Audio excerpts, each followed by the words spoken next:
You have to sacrifice a lot to be a world-class athlete, quite simply. Then what happens is, because you feel like, okay, the fitness aspect, that's not for me, I'm not going to do that. Let me try and restrict what I eat. And then it just pushes the diet culture. And then looking at my times as well, I think I needed to be running maybe 12 seconds flat at the time to be part of the trials for the Olympics. And I was running 12.3. So it's literally 0.3 seconds off. Like, am I happy with myself as a normal woman? Yes. Am I happy with myself as a PT? No. Time is money, so spend yours listening to me talk about things that are important to me and my people. Time is money. Welcome to Maya's Minutes. This is an incredibly exciting series. I'm joined with the incredible M class. Yes. Do you want to be called M class or Marinike? Do you know what? M class works. All right, cool. It's growing on me, so M class works. Okay, fine. I'm with the incredible M class. This is the guest for the series. I've been wanting this series for so long because, as some of you may or may not know, I used to be a personal trainer. I specialise in pre and postnatal as well. And I got really upset with the industry, and that led to me leaving, as well as starting a 9 to 5 completely away from everything. Wow. But when I saw you and how you are who I want to be if I could have carried on. Oh my God. Do you know what I'm saying? Because you don't over-sexualize yourself, but you're also aware of your assets. You have your consistency with your posting. And I know how hard that is. It is not easy. So when I saw how you were moving, I was like, rah, I rate this. And not to mention, you're not white. So I'm even more happy because all you see, not in a bad way, but all you see is skinny, not like my body shape white girls. And you think, I can't relate to that. Whereas when you posting, I'm like, wow, this is speaking representation. Anyway, so I was really excited. That makes me so happy because a lot of effort goes into it. So I'm so glad that it's having the impact. It does. And I know it's not just me. I know it's so many people. When I do a little snippet for this podcast, it takes me a whole hour. I'm not joking. I'm doing a minute, 40 seconds. Real only lets you do a minute and a half. So 40 seconds, literally. And I'll sit there and my boyfriend will come out, and he'll be like, are you still doing? And it's yes, because you've got to do the angle, you've got to put the captions on, then you have to write the description. You have to remember to, when you post it, put stuff on the reel. You've got to collaborate, then you've got to chase up the person to accept the collaboration. It's so long. It's very, very long. It is a lot. And so I know you do, and you've even upped your game with multiple angles and your voice noting over it, and it's just you're on top of it, and I know how hard that is. I was really excited. When did you start? What do you do? Who are you? So I, as an individual, have always liked sports and exercise. Okay. So from as early as year 6, I was doing races in sports day and beating the boys. So for me, I was like, oh my God, there's something here. There is something here. Just really, really enjoyed it. Got an adrenaline pump out of it. So I did athletics all growing up. Took that right up until uni, actually. So I kind of was in uni for the 2012 Olympics. So that was my dream. I was like, I'm going to do it. I'm going to be the fastest woman in the world. Really? 100 meters and 200 meter sprint. Yeah. So were you training towards that? In my mind, yes. In reality, perhaps not. Fine. Okay. Was I one of the best in England? No. But was there a lot of potential to be there, to be amongst those? Absolutely. So what stopped you from what stood in the way of that's a great question. I think aspects of me regrets it, aspects of me is no, I think the story went the way it had to go and the way it was supposed to go. Fair enough, okay. I think the discipline was probably actually big part of it. But also it just was not easy. You have to sacrifice a lot to be a world-class athlete, quite simply. And at my best, I was training 6 days a week at my best. And at what age was this? So, I started athletics training in school. So let's say year 5, that's when it started to kind of become a thing and started going to training. My dad would drop me. He was literally, because my mum didn't take it too seriously, which we are also going to get to. So took it all the way up until uni. So I did it through college. I was able to be disciplined enough through college. So college will finish and I'll run to the track to go and do my training. But there was just a few things missing. So all my kind of teammates will go to South Africa, for example, for warm weather training. And my parents just weren't really able to fund that kind of a thing. Yeah. I wasn't sponsored either. So it was do you have the money to come to South Africa for warm weather training? And the answer is no. And so therefore it doesn't happen.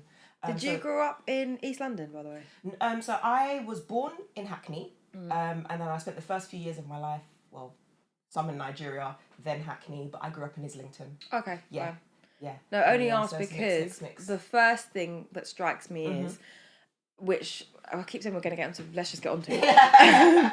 But there is like the big disparity between, I read a book called Eat, Sweat, Play. Don't know if you've read it yet. Really, really good. I recommend. Who's it by? Anna Kessler. Oh, yes, okay. And I really, really liked it. And it really put a lot on the table for me. And it really showed you why there is such a discrepancy between ethnic people doing sport or taking it to that further level and then white people because of the resources. Yeah. You're not, as a woman as well, you're not encouraged. Like, it in the book, it's really good. It goes into like how much money and governmental funds and stuff go to making football pitches in schools versus maybe like swimming pools or netball courts and stuff like that. So always there's that difference between men doing it and women. Women are always put down, like not going to do it as much. And even when it comes to things like swimming, you know, there's this whole thing about like, you know, girls and swimming and I don't want to do it, I'm on my period and stuff. They don't invest in environments or places in schools for you to want to do swimming. So that's why you're on your period every week. Because when I wasn't swimming in school, I went to quite a good school and it had resources. There was a swimming pool in the school, which to me was mad because I grew up in East London and then moved to North and I couldn't believe it. And we weren't allowed to shower after swimming. How am I like... So therefore I'm going to be on my period every week. Thank you. And I'm going to not enjoy this. I'm not going to... It's a rushed half an hour and then you've got to spend 15 minutes like... We're allowed to use a hairdryer but we can't shower. Like, it was just so mad and you're not going to want to do that. So obviously that's going to then put people off and then it really upsets me because then I get to like the age... I'm 27 now. I was doing PT from like 19. And at that time, all the girls I'm around are suddenly aware of your bodies. Everybody wants to look a certain way. But nobody has the confidence to come to the gym, to do any of these things because they just feel like, oh, I can't do that. I don't really do that. I'm this, I'm that.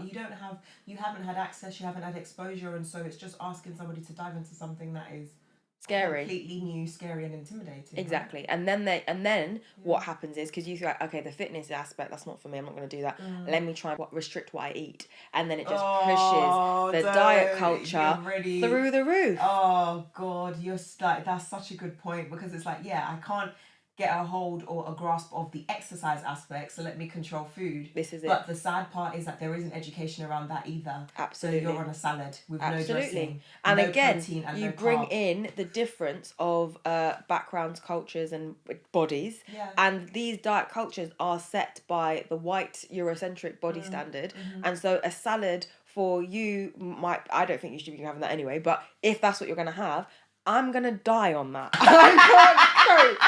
you know what I mean? Not just the salad. My people weren't eating that. Do you know what I mean? And you look back at what like you are supposed to be eating from like an ethnic perspective. That wasn't for me. Like, do you know what I mean? So I'm not going to be able to... And then I see it so much. I see it so much with our women. Like, we are literally starving ourselves because we're trying to fit this ideal, which will never be us because our genetics are different, our bodies are different. I mean, my BMI is on the border.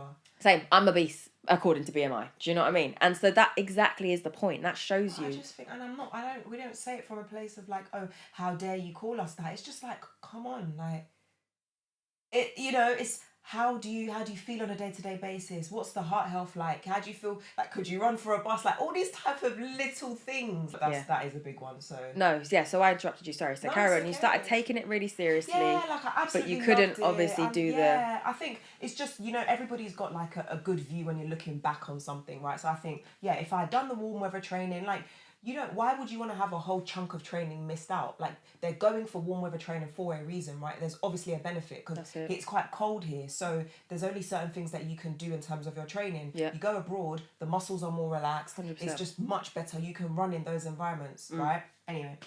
So, and then I went to a uni. I chose my uni just because of the track, by the way. Wow.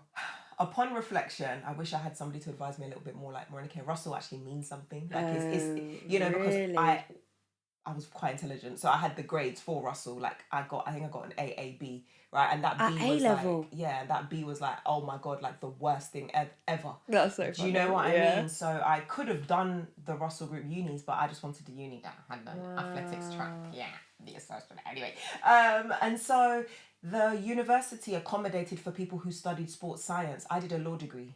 So training is at 6 o'clock on a Tuesday, but guess what? So is my corporate law lecture. Right? If you were sports science, they would never make them clash. But because I was doing a law degree, so just literally I'm having to choose out of my degree, versus training. And at that point, training is a hobby. Let's be honest. It's not like you're taking not that you're not taking it seriously, but people around you are never going to favour that over your law degree. I did, and my first year was catastrophic. It showed where my priorities were because it was like it wasn't good grades at all, but I didn't apply myself. You know, so I'm not like extremely smart, just look at it and I understand, but I know how to apply myself, I know how to get ready for an exam. But the first year was like, and I was like, okay, this is time for reflection. And then looking at my times as well, I think I needed to be running maybe 12 seconds flat at the time to be part of the trials for the Olympics, and I was running 12.3. So it's literally 0.3 seconds off, but they're not going to be like, oh, come on, get in. She had law to do. Yeah, she was doing the law degree, like, are you running the 12 seconds or are you not? No, you're not, you can't be considered for the trials. So when I didn't do that, I was like, 4 years, another 4 years, I just had to review, and I was like, you know what, just gotta go. It's just got to go. Jeez.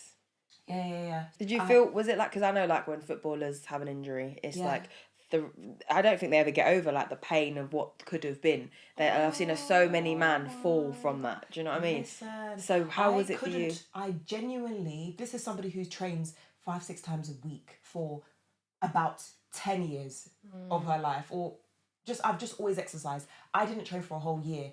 I was so traumatized. Like I was literally like, I can't see myself exercising if it's not competitive. This is it. If I'm not doing it for that, why am I doing it? If I'm not doing it to be the fastest woman in the world and get the gold title, I'm confused why I'm training. Like, you know. And then for me, aesthetics has only become a part maybe in the last couple years, and that's because of this industry we're in. But when it comes to sports, it hasn't been like, oh yeah, I need to train for my tight belly. In uni, I wasn't thinking about that. No. You know. So for a whole year, I didn't train. I couldn't even watch athletics. Too upsetting. And I loved it, like, because I wanted, you know, I was looking at who my competition was, but I couldn't watch it. I just like, it was a big part of my identity. That is so key that you say identity. Yeah, 100%. It was a huge part of my identity. Like Monica, the girls, or Nikki, I was at the time, the girl who does the running, you know, who does the athletics. Like that was everything. People knew that, oh yeah, she's not going to be available, she's at training. And you mentioned the aesthetics as well, but I suppose for something like that, you don't have to think about aesthetics. No, because you're always going to look good, because you're always going to be in shape, let's be honest. Exactly. And then so when that stops for the whole year, I'm sure your body probably changed. Yeah, how was that for you? Do you know what? I'm going to be fair. I'd say genetically, we're blessed. Okay, fine. Cool. So, I don't know. I mean, I think I'd probably just lost muscle mass, but I was still really slim. And like I said, aesthetics has never really been driven me. So I can't even remember what my body did. But it wasn't drastic enough for me to be like, oh, that year was terrible. Do you know? Yeah. So to be fair, that wasn't too bad on that side. Did you get support from family and friends through that time? No. Why would they support me? I'm confused. Because they didn't understand the love. Why are you even doing this? Yeah. Like my mom was like, bless her. My mom's extremely supportive, but she's also an honest African mom. So supportive in some worlds would mean pretending you see it, showing more of an interest. In my mum's world, it meant that when I came back from training, there was something on the table to eat. Yeah. Do you know what I mean? 100%. And it's like if dinner was at X o'clock and I wouldn't get back until like 10, 11 from training, my dinner will be there and ready to go.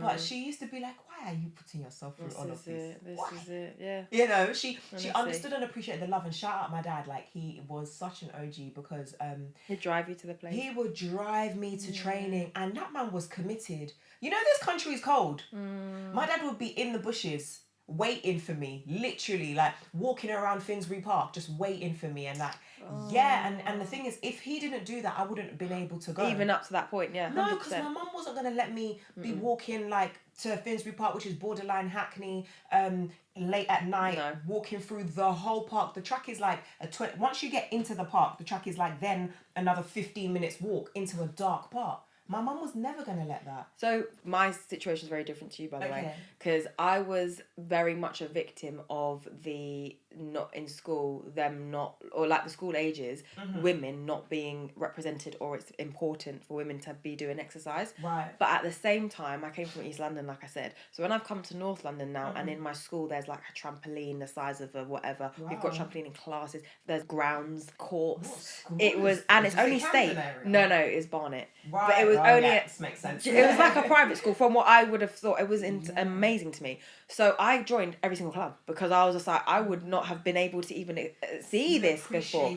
100% appreciated it, but never for in a million years saw myself in any position to be competitive, whatever, because I just didn't see people who looked like me. And even when I went to these clubs, still, do you know what I mean? In athletics, you'd get like, there weren't even that many, I think, people in my school, but in athletics, you might get 1 or 2 black girls, and then you would so see, as you get further on in things, the drop off, because like you say, they are not having anyone come and pick them up and take them home and whatever. It's the girls who have like, who are from, you know, very wealthy homes, who are having someone come and pick them up. Their mums probably don't work, so they can come pick them up, take them home, get their dinners ready, do all of this and whatever, and they still can just worry about being a kid, doing their homework, and just go in and come in, whatever. Not to diminish, to take away from it, but that's the reality. It's the question of equality versus equity, right? Exactly. We're starting from different places. 1,000%. One of the girls I was competing with, this is just to illustrate how different it was. She had a track in her back garden. How can you beat that? Yeah. This babe, while I'm having a nap, she's running on the track in her back garden. Yeah. We're not the same. No, absolutely. 100%. And this is what I'm saying. So that's why for me it was never a thing. And like sports and stuff just never appealed to me that way. It was never, again, ethnic parents. So my mum was very much like, she was really behind me going to all the clubs, because she was like, this is amazing. You would never have been able, and she's born in the UK. Whereas so my dad's born in Trinidad, and from there. So he came with his whole reason of being in the UK, or his family's reason, was to get a better life. So why would you mess around doing anything that's going to go away from that? Like, what are you doing, kind of thing. He was all for, like, go to the clubs, do your thing, whatever. But, like, when it's time to... Exactly. And so I didn't go uni, which was humongous, and I instead became a personal trainer. And I remember speaking to one of the girls from my physics class, because I did physics A level, maths, Spanish and sociology. Oh, wow. Trust me, that's what I'm saying. I was on track to do these things, and then I spoke to one of them in like I saw them in the shop like not long after, and I was like, hi, yeah, and they're like, oh, what are you doing now, blah blah. I was like, oh, I'm a personal trainer. And then she looked at me, and she's an Asian girl, and she was just like, you didn't go uni so you could work in the gym. What? Like, she just couldn't understand. And from her perspective, it was like, are you all right? Like, is something wrong? Because certain people are redoing their year so they can get better grades to go to uni. And I'm just like, it's probably from a B to an A star as well. Exactly. Like, that's the jump. No. Trust me. And I've just been like, nah, to the whole thing, and been like, yeah, I'm going to go. And obviously, I thought about it. This wasn't like I was just like haphazardly like, yeah, I'm just going to have a gap year and just do my thing. No. What would you have wanted to do in uni, or what were you on course to do, or what were your parents Physics. Pushing? My parents didn't push. They were very much... So it's like, you know, as you know, it's watered down every time. Do you know what I mean? So mum was born here, so already that's going to take a massive chunk out of the pushing. Dad is not born here, but was here from when he was 11, and the Caribbean culture in comparison to the Asian culture, push-wise, is very different. He was just... His only thing he ever cared about was just go to uni. And even then, he didn't really care if I even did anything with it, but he didn't understand how you get credibility without that. And that comes from... I get that. Like, that's the colonial push of education. It tells everybody that. And the amount of people I speak to who went to uni and haven't done anything with it, didn't think it was useful, all the rest of it shows me that like everyone's a victim of it, really. But I didn't see the point of, why am I going to just do nothing? I'm going to go if I actually want to do something. And at the time, there was nothing that I could see that made sense, really. Like, I didn't want to do the things that are biggies that you need to go to uni for, like law, medicine, or like dentist, or any of those. I didn't want to do any of them. And so I don't need to go then for any of the other things you need to do. Especially, I think I was right at the cusp of the world changing, where like you don't actually need to go, kind of thing. So I didn't. I pursued PT like it was like I didn't have any other choice because it was getting bad at home. And then, and then I quickly worked out, okay, fine, I need to have a niche because this is getting saturated. And this was when I was 19, so this was almost 10 years ago. So it wasn't even as bad as it is now. But even then I could see this is getting saturated. And I was afforded certain privileges because, like I said, we lived in a nice area. And so I worked at a nice health club during like my A-levels as a lifeguard. And so I did my course externally, but because I was there, I had the connections to then work at the same in the same brand. Amazing. But at a different place where PT was bigger. Right. So I was fast tracked that way. So I didn't have to do the whole walk in the gym floor and like in a pure gym somewhere where people don't necessarily have the money to spend on PT, and that's not a thing. Right. I was in a place where people spend money on PT. Okay, so all I needed to do was just position myself in a way. It wasn't easy again, and a lot of people even in this position couldn't do it. But I had that hunger, I had that drive, I had no other option. Yeah. But I didn't have support behind me. Like it wasn't like I was going home and people were like, well done, you got a client today. It was just like, I can barely even look at you, but your dinner's there. Do you know what I mean? Wow. Yeah. So then That's it was tough. peak, and all my friends were like, are you sure about this PT thing? I don't want to go uni either, and I'm just going so I can go out, but still, like, do you know? And I was just like, you're not, it doesn't make sense what you're saying. Like, Yeah, and it like, was, I was the first year where it was 27k as well. Jeez. So I was just like, oh, we're not literally doing that. 27K to party. Why? Or you're not even sure of what you're doing, you're just going to do it for Exactly. And we live in London, so half you man are living at home if you're going. It just didn't make sense to me. Anyway, so then, yeah, carried on. Eventually, like, my mum was the first one to turn in my favour, and she started to proper support me and, like, you know, care about the clients and actually be like, not when I say care, like, she was obviously, she'd asked me and she showed interest.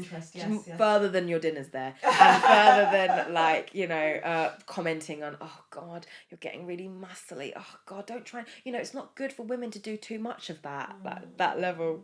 And I was just like, oh, you're even dressing in that way, why are you wearing tracksuits all the time, like that kind of thing she never cared about before, but now because this is what I do, she cares. It's a thing. So yeah, it was a tricky step up, but then it started to get really fruitful, and I was very lucky in that PT always paid me. Yeah. And I know for a lot of people that's not the case, and therefore PT doesn't pay You you. have to respect it if it's doing what it needs to do, right? You can't continue to talk rubbish if it's not a gamble anymore. It's working. Trust me. So it's just This is how we're paying for things. And I'll be honest, it was PT and that access very young to making money that has shaped, I would say, my whole perspective on things. It's made me my business acumen is there. It's made me able to have boundaries with people with, like, asking for money, because that's another thing. When you are, I guess, a minority and you're doing something like that and you're one of the few, your people want your services, which I love, but they don't want to pay for it. So then how do you say to a girl that you really want to help, you know she's come to you because she sees herself in you, how do you say, yeah, that'll be £60, and she doesn't have it, but then she's also going to spend that same money on something else, so she does have it, but you just don't. For you, like, as a PT, time is money, right? If you're giving somebody the service for £0 and 0 pence, you could have done a client for 60. It's not just, it's your time. Trust me, you're literally losing money, basically. So people don't get that as well, and it's very hard, I think, because you're constantly dealing with these, for my clients anyway, they were very wealthy, typically white women, and they'd be like, at first it was all, I just want to be skinny, skinny, skinny, then it changed to, I want to be strong, and it felt like they were ahead because they have access to the consensus in society now of, like, it's not that important to be skinny anymore now, actually. In fact, I can have my curves, and actually I've got a bum, I want to tone it. All of that is new information. So when I would speak to, like, my friends who might be black or Asian, they were still like, how do I get my belly flat? How do I get this? How do I? And it's just like, if only you knew that actually you don't have to worry about that anymore now. Do you know what I mean? You can be accepted for your actual, but then me trying to tell them that, and I was like, okay, well, this is what you should be doing. I'm just gonna go on a diet. That's probably I'll just do that. Has that been the same for you? Was that been your... Give me something to work with here. I think, yeah, how did you get into PT as well, by the way? I think, so after that 1 year of no training, I was like, okay, I need to do something. So I went on a wild goose chase. I did some martial arts for a couple of years. And the reason why I settled with that is because I liked the intensity. I actually hate fighting. I hate being thrown on the floor. I hate people kicking me. I don't like watching I hate people punching me. But it was very intense, the training style. So I did that for a few years. And I just like trying to figure something out. Started going to the gym. Like, the gym is, I'm new to gym, essentially. Trust me. In comparison like to machines and all that, you don't have exposure to that because of the training you would do. Yeah. So then people started asking me for help, like, how do I? And I was like, oh, actually, I'm giving people advice, but I've actually based this on what my coaches have told me over the years. I'd like to base it on something that's real. Obviously, coming from a very educational background, I was like, let me go and do a course and get educated on this and not just be taking people. Let me slap some academia on this. You know, Nigerian girls always going to choose their academics. So I found a course, went to go and do a course. And yeah. And this was while you're at uni or after? No. This is after uni now. Yeah. The PT thing, like, it was years of trying to figure out what does exercise now mean for me. Like, it was 1 year of not training at all, and then it was a few years of what even is this? Yeah, boy. It's only the gym world that's introduced me to, oh, your body needs to look this way, that way, this way, that way. It's this industry that's now made me, unfortunately, I am conscious of these things. I do think about these things a lot more because everybody speaks about it all the time, you know. And there's also a sort of what I used to get as well when I was in the gym. People would be like, I'd be like, oh yeah, not even in the gym, anywhere. I would just say to someone there when they say, what do you do? And I don't even want to tell anyone because instantly when you tell people you're a PT, they're insecure and they're thinking, oh my God, do I look a certain? And they'll just blurt something out. So I'll just be someone, I'll just be like, yeah, I'm a PT. And they'd be like, really? Oh. Really? Yeah.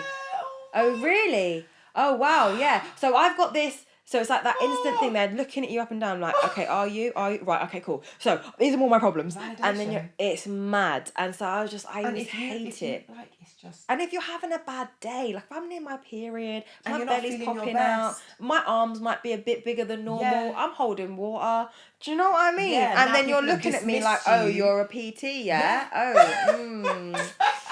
Oh, literally. And then you add in that they've only got one perspective of what a PT should look like because that's all you see. Oh, don't get me started on that one. It's so much pressure being a PT. Like, I literally have two categories. I'm like, am I happy with myself as a normal woman? Yes. Am I happy with myself as a PT? No. It's two categories. This is it. A regular woman walking down the street, am I happy with this? Yeah, like, it's functional. Yeah. I can get from A to B. I'm good. Summertime comes, I put on a little 1-2 maxi. We're okay. Yeah. But as a PT, I'm like, this belly is too big. And then you're thinking when you're out, people are looking at you and how you're like, oh my God, you eat that? Oh my God, you eat that? Yeah. Oh wow, is that what you eat? And you're like, oh, leave me alone. Yeah. And the thing is, when I speak to like other male PTs, they don't have it in the same way. I'm not saying they don't have pressure. Yeah. I'm not saying that there isn't a thing to look good or all the rest of it, but I don't think that men, maybe they don't say it, will throw their insecurities on male PTs the way that women throw their insecurities on women PTs. No. And I know that because, like, you know, my boyfriend was a PT at the same time as me. Right. All of this that I would say and all the stuff I would talk about like how there's certain body standards and, you know, he was just like, no, work hard, get in the gym, train more. Yeah. Like, it's not that. It's not Do you know what I mean? And it's just this thing of, it's like, I feel that it's like you're never satisfied because there is always quote unquote better. Yeah. And then obviously with the age that we're in now, social media where you can edit your waist to look smaller. Do you know the amount of people, I'm going to keep it 100 right now and I'm going to upset some people's mums and aunties and sisters and daughters. But the thing is, the amount of, she said, look at the camera, you're troublesome. Yeah. The amount of people that I've seen online look like absolute fire and then I see them in real life and it's not the same thing. Can we talk about that? Please. That's what we're here to do, baby. I'm in the gym because of you. Yeah. I'm in the gym sweating and doing hours of cardio and hours of weights, eating 17 eggs in the morning because I need a high protein diet. Disgusting. Because of the picture you've edited. And that is what I'm trying to emphasize to everybody. Like, people, number one, we're putting our best angles up there. Yeah. If I'm on my period and I'm bloated, I'm not going to do that side view picture that, you know, the one that people do where they stand to the side, show how much their bum's sticking out, and then show how much the belly's not sticking out. We are all sucking in when we do that picture. Yeah. Do you think I'm going to let it hang low? I'm sucking in now. Because at the end of the day, I'm looking in the camera and I'm like, there's a little can't bit help. I'm sucking in. But why do you think this leg's crossed? Trust me. Do you know what? It's gone. I've let it go. And it's not, there isn't even massive amounts there. I'm not going to pretend and be like, that thing that people are doing, like, somebody's look like this. Also look like this. I'm like... The same angle can also be... I hate that shit. Any angle, you're still slim, you're still snatched. Yeah. So just don't pretend. But everybody is showing their best. And I fall a victim of this sometimes as well. I see these people and I'm like, well... You know, with like cellulite all over the thighs because that is the part of the territory of being thicker, potentially. Depends on your genetics. But more time, you'll have cellulites, you'll have some tiger stripes, stretch marks, whatever you want to call it. But people will edit them out and airbrush it out. So I'll look in the mirror and I'll be like, yeah, but why are my legs not like X? Yeah. Then you see X in real life or at a party holiday. And it's just like, oh, hold on, your legs have the same cellulite that mine does. Yes. You just don't show that online. No. I think as well for me, a positive is that when training came, or when I started to do it properly, and controversially, when I was a PT, I could not train to the standard that I train now because I was drained. Because I work at the place that I'm supposed to train, and every time I get in my training gear, there's 1,000 eyes on me because they're expecting me to do something incredible because they pay me to give them something. Also, I'm so overwhelmed with everything I'm having to consume. I have to be so aware of 10 other bodies and what they're looking like and how they're feeling and follow to their goals. I also have to be consuming all of the stuff I see as a PT that I'm supposed to like have access to and look at and be entertained by. And then I've got to work with my colleagues, out of whom all of them women are white, all with different bodies to me, all able as well. It's different because it's like you're not gonna have the same pressure when you get home.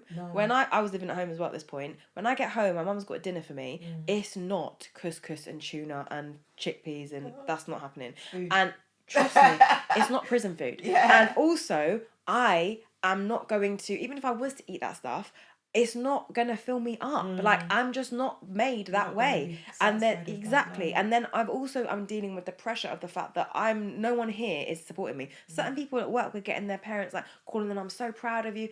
I'm not getting that. So I'm even contended with all those things, and I don't feel like I can get in the gym after a long day of 12 hours. Sometimes I'd get there at 7 and train, and I've got all these eyes on me, and I haven't even started on the misogyny that's coming. Do you know what I'm saying? So now I'm out of it. In the gym, I get non-stop women. How do you do that? Can you just show me how you do that again? And they don't know I'm PT, but they just obviously see me training, as obviously must happen to you. And it's like now I feel like I've actually got way more understanding, knowledge, and everything to do with personal training or just even training. The aspect is taken out, right? You're just able to just exist and do you. 1,000%. And I also not enjoy social media, but I have no pressure with social media. When I was a PT, even though I wasn't posting all the time because it wasn't as necessary back then as well, I felt like I should be. I felt like, today's a day I could have been posting something, I could have made it. And you've always got on your mind, how can I make this into a video? What do I need to do for a video? What kind of content can this create? Oh my God. And then you've got a plan. Look this way, choose the outfits. I need to contact all the brands, get some gifted gear on non-stop, all of that shit. And then now, I don't have to do any of that. I literally do not have to do any of it. So how is it being in that cooking pot that you're in right now? As in the content creation cooking part? Like, do you remember distinctively the change or the journey transition from when it was like all about how you actually trained to the content you put out?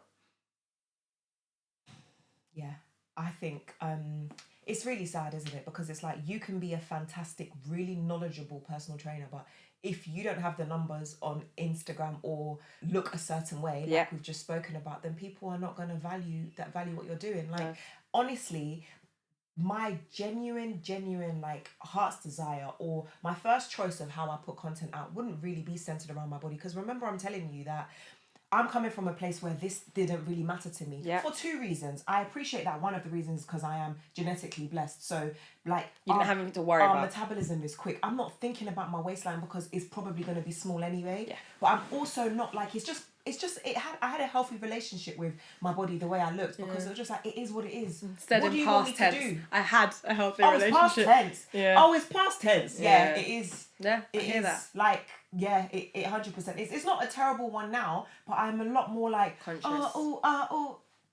And it's not because it's for social media. Yeah, that's why. This is it. I literally say sometimes my partner will be like to me, why are you putting so much pressure on yourself?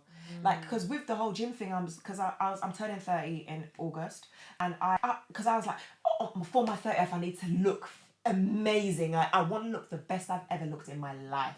Okay, fine.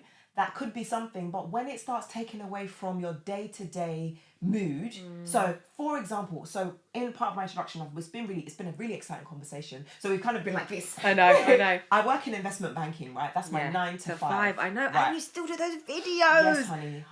It's tough. It's tough. I kid you not. It is very, very difficult for me. And training, and I have clients as well, online clients only. I tried to do the gym floor thing. It's a no from me. It was just too much time-wise.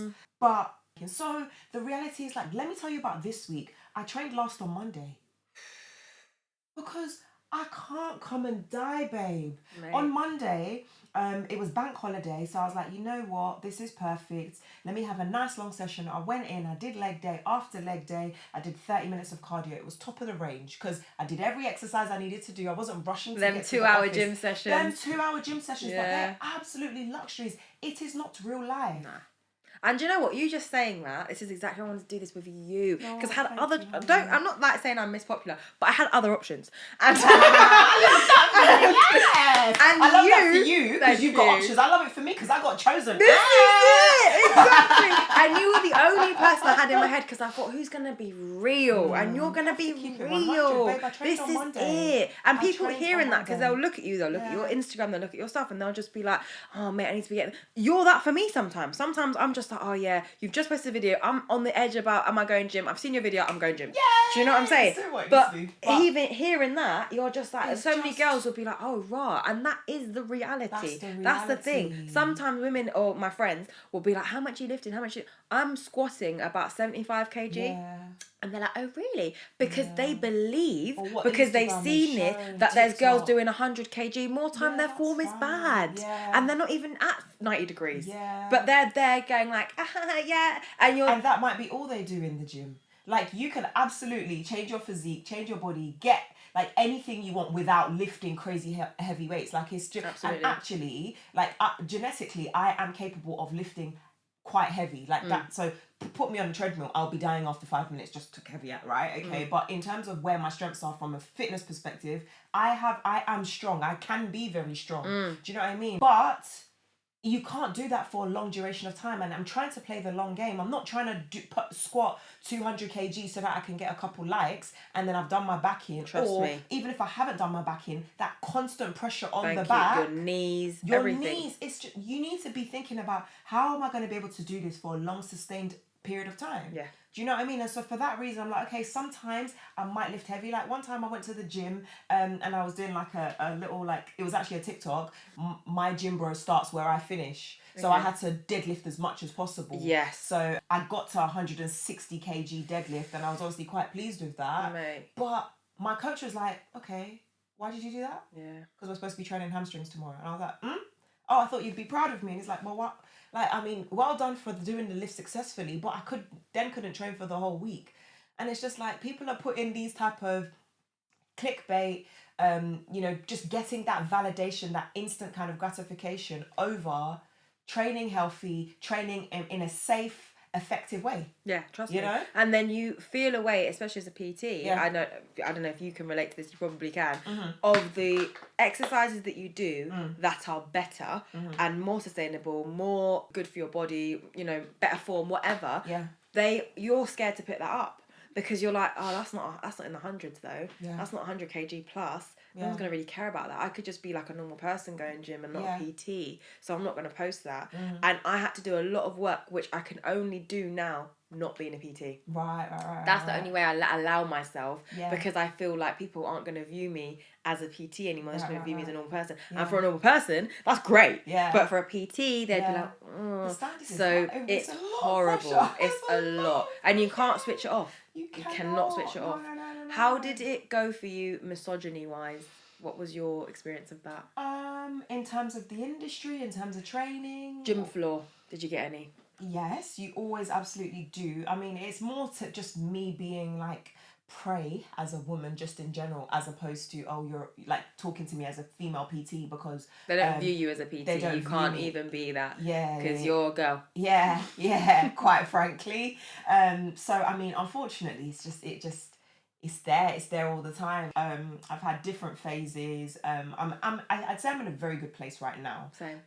because I've just decided that life is too short and I'm not going to let your lack of behaviour affect my comfort and my decisions. Same. So basically, I live around here. There's a gym that's literally 5 minutes walk from my house. But I would drive to a gym that was about 20 minutes, or maybe say 15 minutes from my house, just because it was less intense. This gym that was near my house was a bodybuilding gym. Alright. Lots Bare of man. meaty men. Man. And girls don't go there because obviously there's a bigger weights and all of that type of stuff. And I hated it. Like, literally, you come in the gym floor, I'm going to wear what I want. I wasn't going there doing too much. Like, and to be honest, even that, you can define that how you want, because you should be able to wear what you want to wear. But also, you also have to accept where we are. This is next episode. Next episode, because that is not an easy topic. But anyway, I'd go there wearing whatever I felt like wearing on that particular day, and I'll have people like trying to chirp me, like I'm here to train. I've got 45 minutes because work starts at 9. Thank you. Why are you talking to me? Honestly. So then you have the initial like, okay, you think, okay, fine, you're trying to talk, okay, and I try my best to be polite, because ultimately, if you're a single man and you're looking for a woman, I may be single, I might like you too. Trust like, me. If you don't take the risk, you're not gonna have any success. I always say to every man who moves to me, I really appreciate it. Thank you. Because it's always a compliment. It's a compliment. Thank you. Little ego boost. Exactly. But I've got a boyfriend, whatever. Yeah. From that point, though, and you carry on. Yeah. Then the disrespect, and you've asked for it. Yeah. So, you've got, like, people making passes at gyms. You've got people saying things like, like, just dumb stuff. You lift quite heavy. That's quite heavy, isn't it? Yeah. It's quite heavy for you. More time you don't know that I'm actually a trained personal trainer. So it was like, did I just see you doing pull-ups? Did I just see a woman doing 10 pull-ups straight? Oh, mate. I was like, yeah, B, get up there and do 10 yourself. Did I not see a man do it? Like, trust me. What do you want me to say? Yeah. Like, so it's just part and parcel. But I'm not gonna lie to you. Like, if I'm in a like a really anti mood, I'll go to the gym in a big t-shirt. Like, unfortunately, these are the realities for me. I have to do what makes me comfortable. So now I do go to this bodybuilding gym, by the way, because I wasn't going to the one that was 15 minutes away, because it's long. I have to get in my car, I have to drive, and now my consistency is compromised. Yep. And it's even more expensive than the gym that was near me. So I was like, do you know what? I'm not going to let these men let me not be consistent.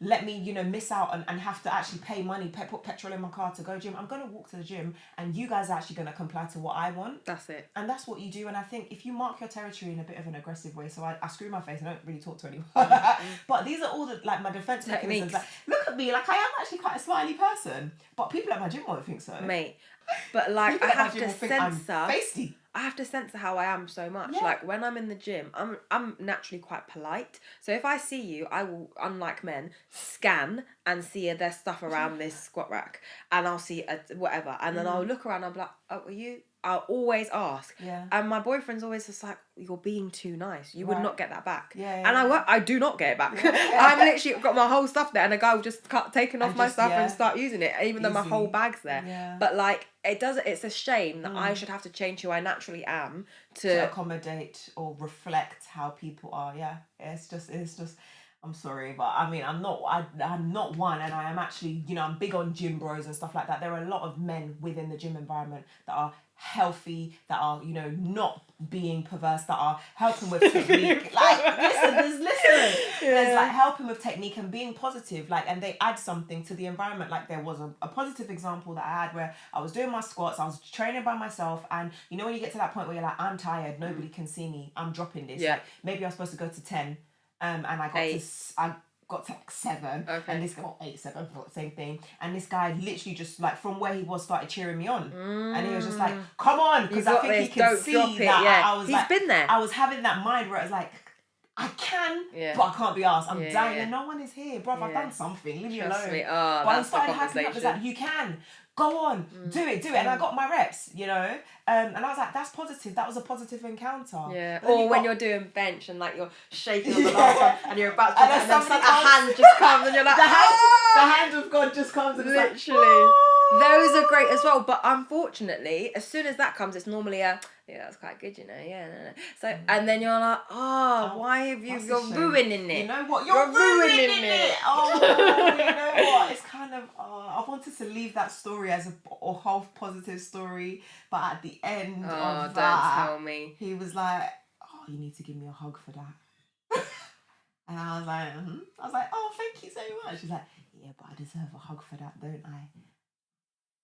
Sweaty hug. So I wanted to, gym bros, I was trying for you, but your boys are not behaving themselves. I was trying for you. I wanted to give a nice positive story. Trust me. For Maya today, but unfortunately he did try and move me off the And this is it. And I've even had, I don't know if you've had this, I've been squatting, I've not asked for help. I know what I'm doing. Do you know what I mean? There's 60 kg on here. I don't need help. I'll be good. and a guy's come up behind me, grabbed the thing, and is literally like rubbing up on me. When you say the thing, you mean the bunda or the No, the rack. But he's behind the bunda. Oh, I've had the same thing. And do you know what made me so upset about that encounter? I was angry at how I reacted. I should have dropped the bar, turned around and said, get that, and do you know what I mean? But I didn't. What did you do? I didn't. I just allowed it to happen. I just carried on with my rep, and I was like, I'm good. I kept saying I'm good. Didn't care. Stood there. Then I put it up as if he'd like helped with that, and then he was just like, yeah, it was good, yeah. And then I even went to what I did in that situation. Is that I was obviously friends with all the PTs that work there, and I said to a guy, I was like, you need to check your boy. That wasn't okay. He shouldn't be doing that to me. He should definitely not be doing that to anyone else. That isn't okay. And I didn't, and he obviously understood, and I didn't see him in the gym after that, so I'm hoping that was a conversation. But when I told my partner, he was really angry, obviously, and he was just like, you should have this, you should have that. But I was trying to explain. You freeze. And in that environment, I am a woman, and let's be honest, you don't know who is in that gym. There's no censoring of who comes in. Who knows what his state is? He's got access to a lot of equipment here, and he could just bug out and do something. And I didn't think I would fall victim to that, but I did in that moment. Yeah, it's horrible because you don't know who's walking through the gym floor, do you? And yeah, it's just like you just have to. If you feel like you just have to comply, essentially. This is it. And you already feel like you're a guest. Because I feel like even though I've got all these credentials, I'm confident in the gym, blah, blah, blah, in a male-dominated environment, I'm still outnumbered. You're still so I still feel like, all right, if you're truly here... belong here. Exactly. Yes, you do. If you're paying your gym membership, you absolutely belong there. It doesn't matter who else is there. Everybody's paying their 20, 30 cost of living, £60 per month for gym. Literally. If you're there, it doesn't matter if you know what you're doing or you don't know what you're doing. You have every right to be on the squat rack. You have every right to be on the bench. Like, even when you're on the bench and you're benching, you're like, well, I'm benching my little 10 kg on each side, 40 kg, mate, and then people are looking at you like, oh, move out the way. Trust me, I will take longer now. I'm gonna long this out. I'm going to long it out because, as I said, I'm paying my membership too. I absolutely belong here, and I tell my clients that all the time. Like, we're all paying a membership. Nobody's superior to anybody here based on anything. It just doesn't work like that. But I was just going to make a small point of like, if somebody is brave enough or like just so unable to read the room and come behind somebody and start grinding up on them as they do their squat, you immediately think that person's not actually 100% all there. So actually, I'm actually very scared of what you can do to me. Thank you. Because a normal man, like, would your boyfriend do that to somebody else? Mate. Even if he wasn't your boyfriend? My man wouldn't. He's going to be focused on what he's doing. He's in the gym to train. He might see a bit of cheeks and have a glance and, oh, that's nice. But his head is going to be down. Trust me. Do you understand? So if you're that unself-aware, then who knows what you else could do. And that's exactly what happened in that moment. And so for that reason, I'm going to say thank you for that support. Yeah, literally. But no hug. Right. Oh, okay, right. Well, that's the end of this episode. Oh my God. How quick has that gone? That was 1 hour. Yeah. So, if you've enjoyed this episode, which I can't see how you wouldn't have, please tune in to the next episode and the one after that and the one after that. She's here for the whole series. I would also recommend, if you're new to My Minutes, checking out all the other series thus far. They're amazing. And please join us next time. Yay.